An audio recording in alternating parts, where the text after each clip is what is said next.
মালিকানা নিয়ে জটিলতা দেখা দেওয়ার কারণে প্রশাসক বসানো হয়েছে নগদে। বাংলাদেশ ব্যাংকের গভর্নর আহসান এইচ মনসুর জানান, এখন থেকে সমান সুবিধা পাবে সব প্রতিষ্ঠান। এদিন ইসলামী ব্যাংকের পর্ষদ ভেঙে দিয়ে নতুন বোর্ড নিয়োগ দেয় কেন্দ্রীয় ব্যাংক। এর মাধ্যমে এস আলমের রাহুমুক্ত হল দেশের সবচেয়ে বড় বেসরকারি ব্যাংকটি।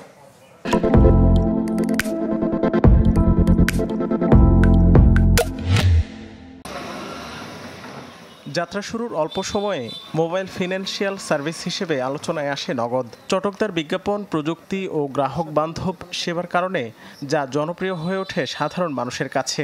কিন্তু আইনি জটিলতা আর নিয়মকানুন না মেনে কার্যক্রম পরিচালনার অভিযোগ ছিল গোড়া থেকেই, যা বৈধ করতেও পরিবর্তন আনা হয় এমএফএস আইনে।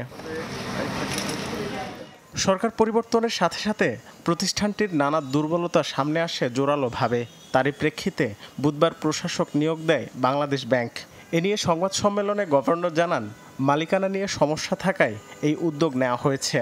আমাদের লক্ষ্য হবে নগদকে পুনর্গঠন করা, নগদকে উচ্চ পর্যায়ে নিয়ে যাওয়া, নগদের মধ্যে অ্যাবসলিউট 100% ট্রান্সপারেন্সি নিয়ে আসা এবং নগদের মধ্যে আন্তর্জাতিক বিনিয়োগকে নিয়ে আসা এবং সেটার মাধ্যমে টেকনোলজি ট্রান্সফার করে এটাকে একটা মাচ হায়ার লেভেল অফ স্ট্যান্ডার্ডে নিয়ে যাওয়া। এর আগে নতুন প্রশাসক হিসেবে দায়িত্ব বুঝে নেন নবনিযুক্ত প্রশাসক বদিউজ্জামান দিদার। বলেন, উদ্ভূত পরিস্থিতি সামাল দিতেই হস্তক্ষেপ করেছে Bangladesh bank.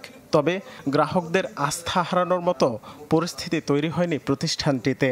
Two be clear, Bangladesh bank এখানে ব্যবসার জন্য আসেনি। বাংলাদেশ ব্যাংক নগদ দখল করতে আসেনি।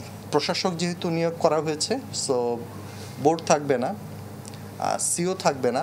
এছাড়া আমরা চেষ্টা করব কোনোখানে হাত না দেওয়ার জন্য। এদিন এস আলম গ্রুপের রাহুমুক্ত হয় ইসলামী ব্যাংকও। পুরনো বোর্ড ভেঙে 7 সদস্যের নতুন পর্ষদও গঠন করে দিয়েছে বাংলাদেশ ব্যাংক, যাতে চেয়ারম্যান হিসেবে নিয়োগ দেওয়া হয় সোনালী ব্যাংকের সাবেক ব্যবস্থাপনা পরিচালক ওবায়দ উল্লাহ আল মাসুদকে।